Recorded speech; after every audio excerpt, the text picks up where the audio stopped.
अस्सलामुअलैकुम। तमाम तारीफां उस ज़ात ते जड़ा रहमान मियाँ ते रहीम मियाँ ते लखां करोड़ां दरूदो सलाम हज़रत मुहम्मद सल्लल्लाहु अलैहि वसल्लम ते उहदी आल ते तमाम साहबा ते तमाम वीरां नूं अस्सलामुअलैकुम। अज नवां विलाग एक लैके आया। अच्छा जी,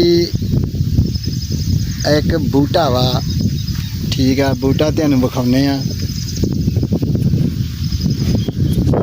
वेखो ए दरख्त एक आ बूटा वा, इन साडी ज़बान दे विच ते छित्तर ठोर आंदे ने पंजाबी दे विच।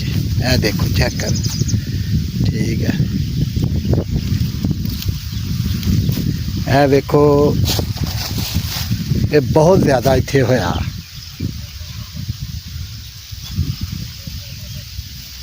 ए वेखो इहदे ते फुल भी लगे आ ते कंडा भी इहनूं बेबाई है, ठीक है। ए देखो ए चेक करो जरा,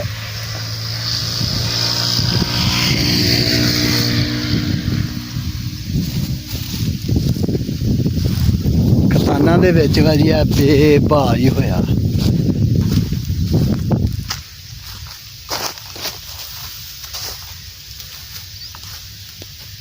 ए वेखो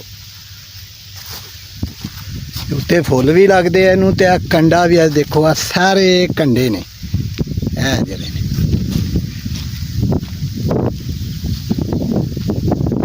और वेखो नाल फुल भी लगे ने, ठीक है। ए वेखो केड़ा केड़ा इहदा पत्ता आया। ए पत्ता है वेखो, ए पूरा पत्ता है। ए देखो उत्ते कंडे आ, वेखो मेरे हाथ में कंडा लग गया।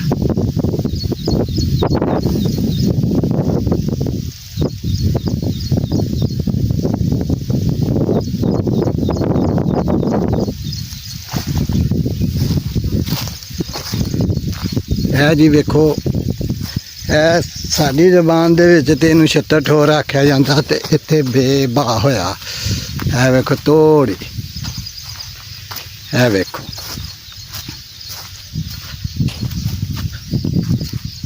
नाल इहदे फुल भी लगदे आ। ए वेखो ए फुल जो ते कंडा कंडा ते वधदी आ। वेखो कंडियां दी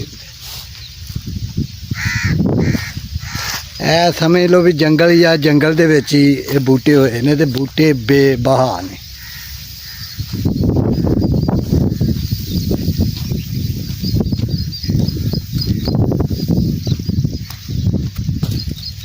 किसी ने अग ला के ते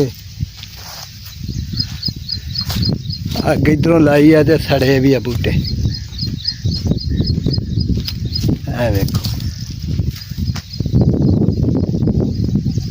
ए भी चेक करो।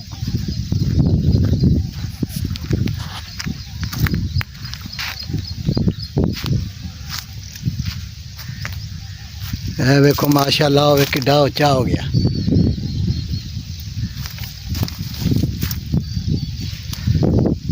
देखो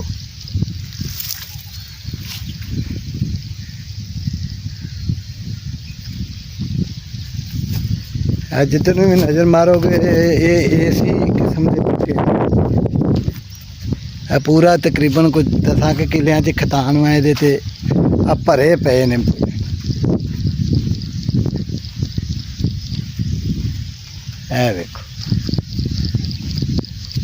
ए वेखो किड्डा किड्डा उच्चा हो गया। कम का कम ही 10-10 फुट का हो गया।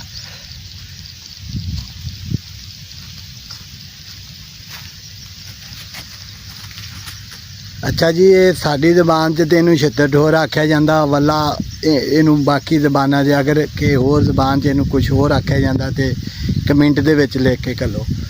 ते उम्मीद आ भी तुहानूं वीडियो पसंद आई होगी।